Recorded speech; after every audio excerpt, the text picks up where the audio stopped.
fam? This is Shofar from Full Show Energy Work, and I'm here to speak to you today about the awareness system.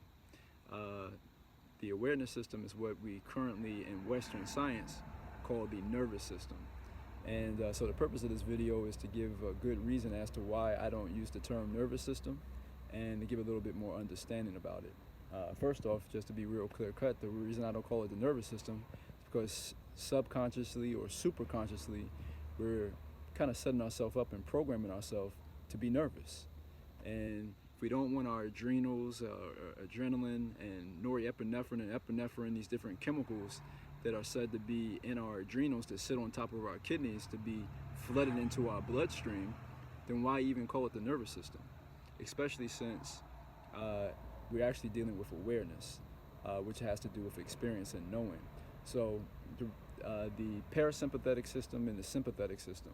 The sympathetic system is said to be, in Western science, that part of ourself that actually has awareness of the outside world. And so it's the things that go on outside of our body. And it helps us to interact with the quote-unquote outside world.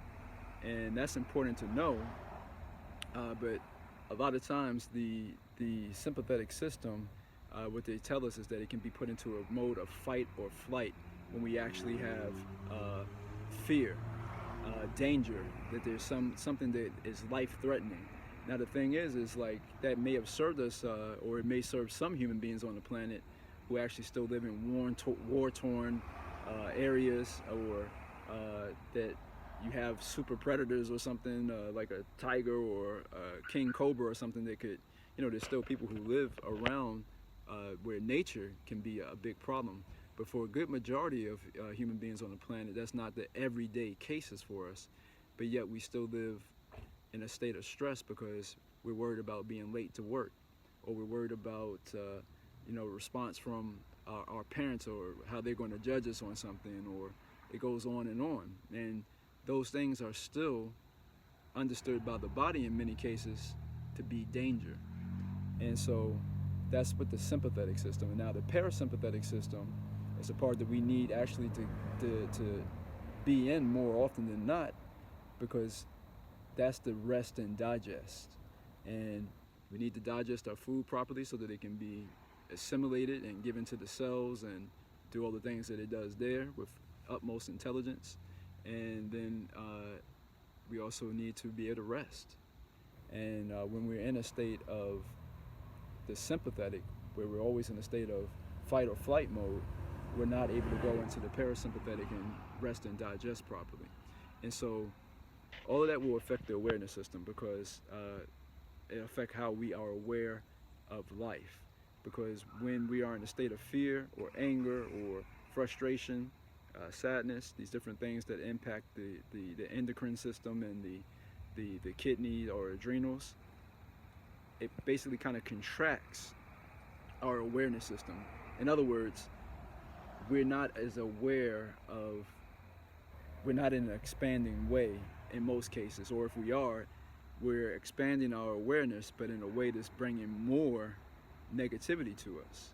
Whereas if we can get into a place of where we're more in a rest and digest state, we actually, the things that we will become aware of are expansive in a way that brings more health and wealth to ourselves, if that makes sense.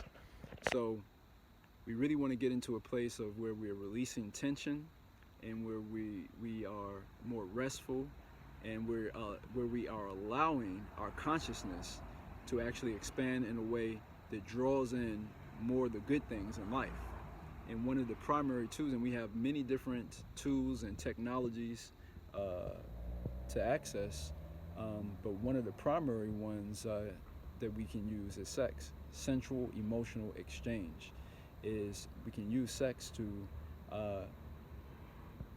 relax our awareness system, so that if it's tied up in knots and if it's all jumbled up and everything, we can start to release that and allow for it to untwine and unravel itself in a way that now we can become more aware of different opportunities that we have in life, and how if we're at the crossroads of something, we can actually make a decision that will be in alignment with a better outcome, a better experience, a better knowing. because knowing is actually about knowing and feeling is actually about an experience. It's about feeling something in the now. We can think about the future, we can think about the past, but knowing is an experience of the now. And so we do that through really priming our awareness system in a way that brings good things to us. Hope that makes sense. And so one other thing I say on that is orgasm is a beautiful way of how we actually can cleanse our awareness system and allow it to spread out naturally beyond just the physical body into the bioelectrical field, the biomagnetic electrical field, what some people call the aura or the auric field. And so it allows our awareness system to extend out in a healthy way beyond the physical body. And with the work that I do, you can get to a place of mastering that, to the place where you can actually affect other people's physical body or their bioelectrical field to the place that they actually feel something in the physical body. It's pretty powerful things, and that's the things that you are made of as human beings.